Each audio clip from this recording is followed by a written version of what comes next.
Now, painting your own photography backdrop can seem like a daunting task, and a lot of photographers are actually afraid to do it because they're afraid they might mess something up. And there are a ton of companies out there that make beautiful, amazing backdrops. You got Gravity, Oliphant, you have, I think, Cloud backdrops, and a whole bunch of others. But to tell the truth, some of these backdrops, even though I believe that they are worth the price, can be a bit expensive. And if you're not at that place right away in your photography career where you can afford an Oliphant, then painting a backdrop might be a great option for you. Now, there are plenty of other options out there. You can pick up a fabric backdrop from multiple other providers, or something that's called Dreamweave. But for the same price as picking up one of those options, you can paint your own backdrop. Now, I've painted about 5 of my backdrops that I've used in professional work, and I found myself in need of a very light gray backdrop, and I decided to take some behind the scenes footage of how I paint this. So here's a behind the scenes look at a quick, easy, cost-effective way to paint your own photography backdrop. Let's go! All right, so I did go ahead and purchase a blue tarp, and do you need a blue tarp? Not necessarily, but this is what I'm going to be painting my backdrop on. I didn't want to destroy my floors, of course, and thankfully, because I have recently picked up the studio space, I have enough space to actually do this. Now, the great thing is that this blue tarp was able to protect my floor in the end, but those wrinkles in the tarp actually came through on the backdrop itself. Now, for me, I didn't actually mind some of those, but if you're looking for a more smooth look, a more smooth finish, then probably choosing some kind of drop plastic, some kind of drop cloth that's plastic would work a lot better, so that the wrinkles that come from underneath doesn't show up that much. Or if you can just find a really flat surface, then you'll be able to paint your backdrop without having any flaws in it. Now, what I did go ahead and do in order to avoid the tarp moving around, I went ahead and taped it down with some blue painter's tape. As you can see, I tried my best to smoothen out some of those wrinkles, but they still came through, which again, I was perfectly okay with. I felt like it added more character to the backdrop, so I was all right. All right, so the backdrop that I'm gonna be using, I actually purchased it from Home Depot. Tell the truth, I am not satisfied. And even though the backdrop was, well, on the packaging it said 6x9, it was a little bit less than that. And now I assume that the drop itself could have probably shrunk, but when I measured it, it was more 5.5 and not 6 feet long. So yeah, if I have a tall person in front of that backdrop, I'm gonna have to, I don't know, it's not gonna work out real. This is an 8-ounce canvas, and I've used 8 ounces before, but for some reason this one felt thin. There were loose threads, so needless to say, I wasn't happy with the canvas that you get from Home Depot. Now, this is probably the second time I've purchased one from Home Depot.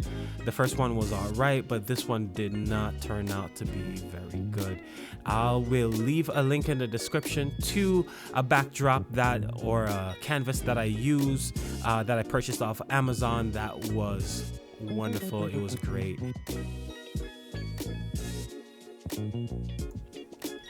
Now it's pretty obvious here. I just hung the backdrop on my backdrop stands, and I just used a standard close steamer to steam the backdrop to just get some of the creases out. And I felt like that was good enough. I just got the creases, I worked on that, and it turned out great. All right, so the next thing I'm gonna do, I took it off the stands and went ahead and taped the backdrop down in addition. Now, it was afterwards that I thought, man, I shouldn't have taped the entire backdrop all the way around. I should have only taped the corners, because when you tape it like this, you're not able to paint all the way to the edges. which was a little annoying. In the end, still wasn't terrible. But if you're gonna do this again, you can just paint or tape down the 4 corners. All right, so in this part of the video, I start painting. Now, I have three different paint colors, right? So first I'm starting with the light coat. Now, how I'm thinking about this is that I'm starting with the highlights first. I'm starting with the bright colored paint first, and then the next thing I'm gonna do is put on sort of the mid-tones, what I want the mid-tone of the backdrop to be, and then I'll put in like the shadow tones, so like the vignette and so on. So this is the paint that I bought the most of. This is a gallon. I forget, it's just the cheapest, flattest paint that they had at Home Depot, and that's the one I went ahead and picked up. With this, I went ahead and of course it has primer in it already, so this canvas is not pre-primed or anything.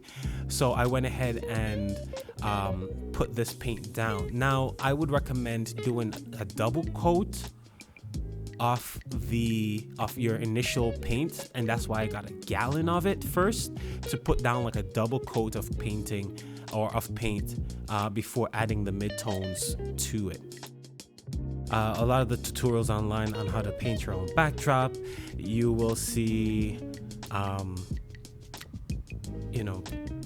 people diluting the paint. Now, for this initial paint coat, I did not dilute, again because I am both putting down the base coat, and also my thought is that I am priming it at the same time. Now, for the mid-tones and for the other tones that I'm going to put on top, those were diluted. It's just, I just did a rough half and half, half paint, half water dilution, because it wasn't that much anyways that I was using, and I really didn't make a big fuss. I just got some tap water, honestly, and just put that junk up in there, and that's it. That was all.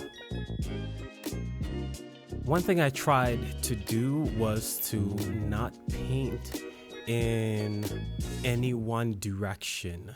Now, I do believe that there is a certain beauty to painting in one direction, but with this specific drop, I tried to just paint as randomly as I possibly could.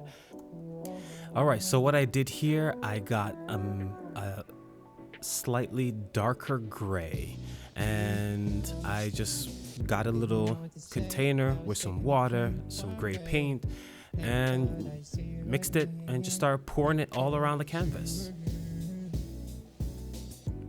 Now, I also got a light beige color, and I did the same thing, just mixed in some water with it, started pouring it in little blotches all around the canvas.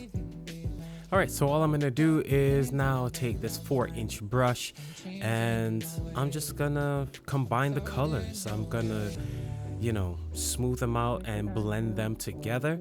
Now, this is completely up to you how much you want the colors to blend, right? The more you paint it, the more you use the brush, the more the colors will kind of meld into each other. If you want to see each individual color separately, then you just paint it less. Otherwise, I kind of wanted the colors I wanted to feel like a cloud. I wanted to feel like you were sort of looking up into a cloudy sky. And so the colors would be sort of bleeding into each other. You don't know where one begins and one ends. Now, one thing I realized is that in using a paintbrush, it is a little bit more difficult to reach the center of the drop. So one of the things you can do is instead just use a roller, right? Or if you want to have this really soft blended look like what I'm doing, then you can start blending from the center, and you will just have to step on the backdrop. Now, the next thing I was going to do in order to do the shadow parts, I had some leftover like dark colored paint, so I mixed it with my lighter color in order to get like a darker gray. And no, you don't need a Swiffer duster in order to mix your paint. All right, so in order to mix things up, I decided I would try using the paintbrush to brush in the vignettes, but it didn't work. All right, so I decided to go back to my old tried and true method of pouring the paint, but this time I used the roller to kind of spread that paint from the edges in.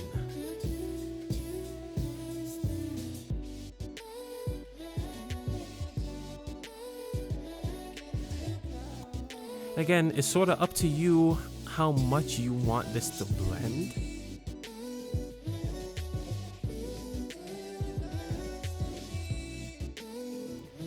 This is also the time that I saw a lot of the texture from the tarp starting to come through.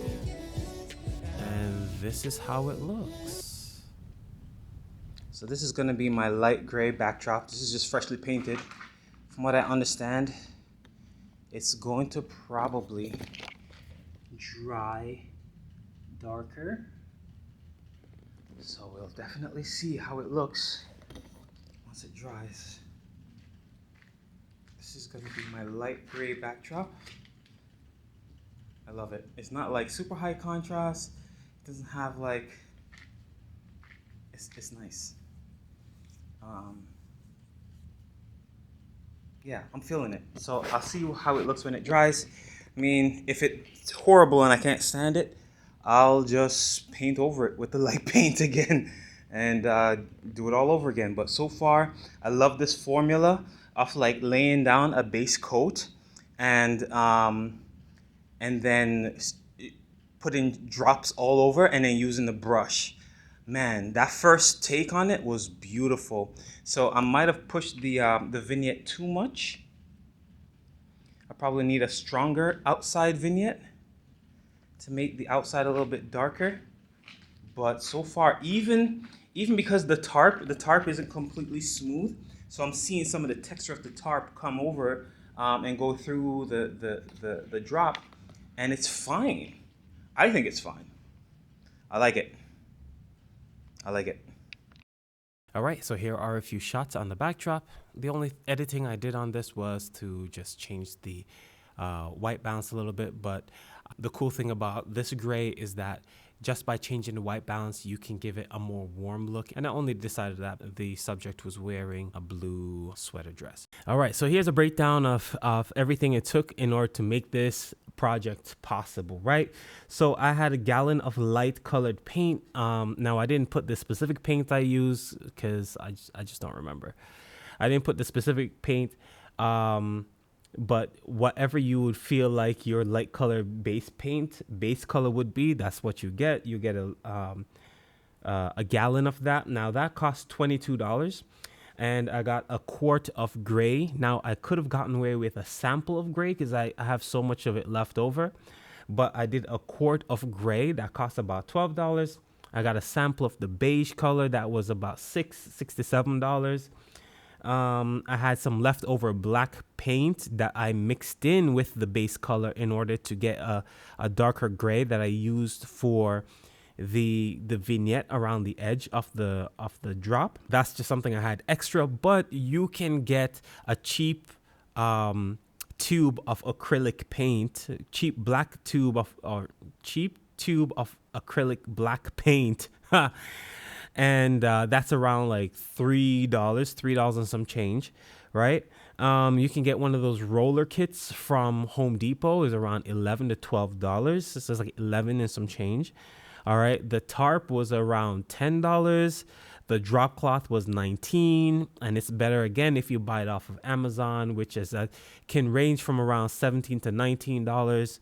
And yeah, so the total for this project with all that stuff included is $80, roughly around $80. All right, and that I was able to get a nice 9x6, even though the cloth itself shrunk to 5.5.